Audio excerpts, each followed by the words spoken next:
Ini Mas Edi kamera yang buat saya bisa menggantikan view kamera untuk portrait landscape. Apa sih kecanggihannya? Ya satu pakai dia punya pakai digital back yang 150 megapiksel. Gede ya. Jadi Mas Edi bisa lihat gambar ini di foto dengan kamera ini, Mas Edi bisa lihat detail yang sekecil-kecilnya masih kelihatan.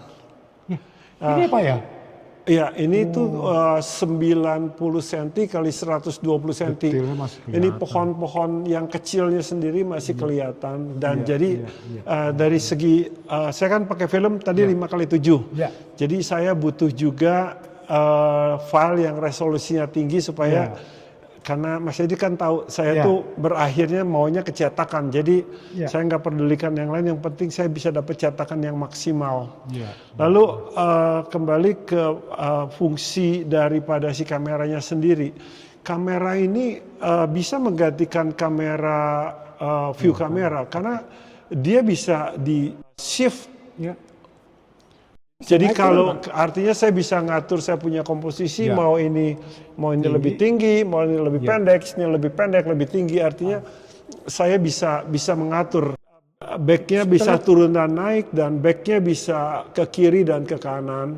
Sehingga kalau pada saat saya mau posisi vertikal, saya tinggal rubah posisi kameranya menjadi vertikal.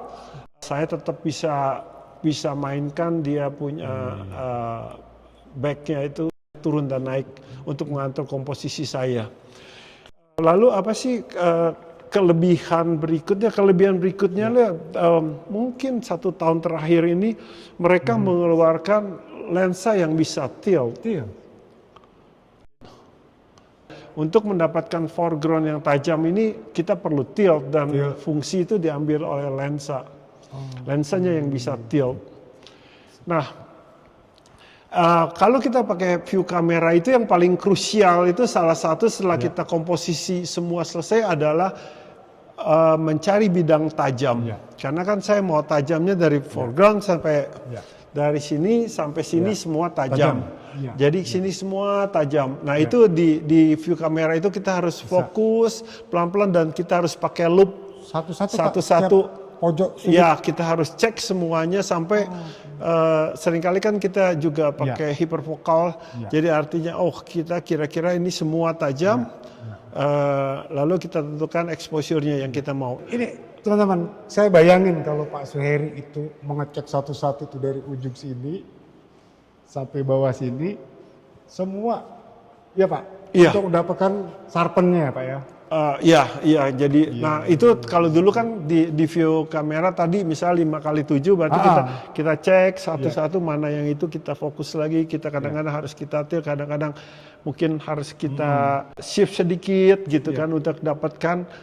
Kalau nggak bisa kan kita masih ada satu lagi teori Simflow atau yang kurang lebih rata-rata tajam, tapi kita harus perkirakan tajamnya itu untuk perbesaran berapa, nanti kita bisa cek lagi. Tapi kalau di sini dengan saya terus terang dengan kondisi mata segala macam sangat tertolong dengan focus speaker itu, tapi saya tidak pernah percaya dengan kamera, harus saya cek sendiri gitu. Nah, focus speaker itu dia akan memberi tanda di kita punya viewfinder warna yang kita mau, jadi daerah yang fokus dia akan memberikan warna. Makanya kenapa kalau saya motret landscape saya butuh tripod ini.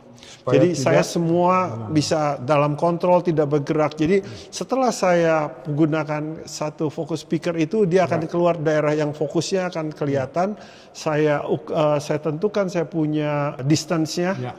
Nah setelah itu saya tidak percaya begitu aja. Jadi saya ketuk itu dia akan langsung perbesaran 100% dan saya periksa satu-satu. Jadi saya sudah harus punya perkiraan, ini cukup tajam, ini kalau diperbesar segini. Jadi saya maunya semua rata. Kadang-kadang di si focus speaker itu dia sudah memberi misal tanda hijau tapi kadang-kadang tidak cukup tajam kalau kita perbesar 100%. Jadi kalau memang situasinya tidak memungkinkan ada dua pilihan. Pilihannya kita harus tilt, atau kita sudah punya bayangan bahwa untuk scene ini perbesaran kita cuma boleh sampai sekian. bahwa supaya semuanya masih dalam batas tajam yang kita inginkan. Kamera ini yang saya bilang, kalau tadi Mas Edi mau shoot yang miring begini kan, nah ini udah nggak ada obatnya. Jadi satu-satunya harus dikerjakan di Photoshop. Tadi kan kalau di view kamera kan kita miringkan, terus kita bikin bagian lensanya dengan bagian filmnya sejajar, maka kita akan mendapatkan bidang yang sejajar, foto yang sejajar. Kalau ini nggak bisa. Nah ini kalau dibilang kelemahannya ya ini. Dulu sebelum orang bikin kamera ini, beberapa produsen DSLR dia membuat lensa tilt and shift. Nah itu pun DLSR, jadi kameranya biasa, jadi yang bermain adalah di lensanya. Dulu saya sempat pakai juga, tapi karena DLSR itu mempunyai file yang terbatas, jadi begitu ada gantinya yang lebih besar, saya memilih yang itu. Jadi mungkin kamera ini bukan untuk semua orang, tapi kalau yang ingin mendapatkan hasil cetak yang maksimal, saya rasa kamera ini dan lensa ini menjadi pilihan yang sangat-sangat banget Pak ya. Harus diperhitungkan gitu. Kalau ditanya buat saya, inilah kamera terbaik buat saya memotret landscape saat ini. Berarti feel-nya sudah dapat Pak di sini Pak? Ya, jadi pada saat dia keluarkan kameranya, dia belum ada lensa yang tilt. Dengan kemajuan teknologi ini, saya rasa setahun terakhir ini dia udah mengeluarkan 4 atau 5 lensa tilt. Jadi saya rasa sangat membantu sekali. Teman-teman yang kira-kira punya effort untuk mendapatkan kamera ini, mungkin ini salah satu kamera yang bisa diperhitungkan, karena saya yakin dari segi kualitas akan sangat baik dan sangat mumpuni, terutama untuk teman-teman yang suka menghasilkan print-print yang besar, print-print yang berkualitas. Mungkin kamera dan lensa ini bisa untuk dipertimbangkan. Ya, itu mungkin kenikmatan memotret ya Pak ya.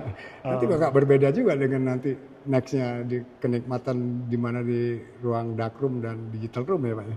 Nah itu hal yang berbeda teman-teman. Nanti next lah mungkin kita akan berdiskusi soal darkroom dan digital room. Oke teman-teman, kita cukup dulu di sini. Nanti suatu saat kita akan bincang-bincang lagi dengan Pak Ferry. Banyak banget ilmunya soalnya.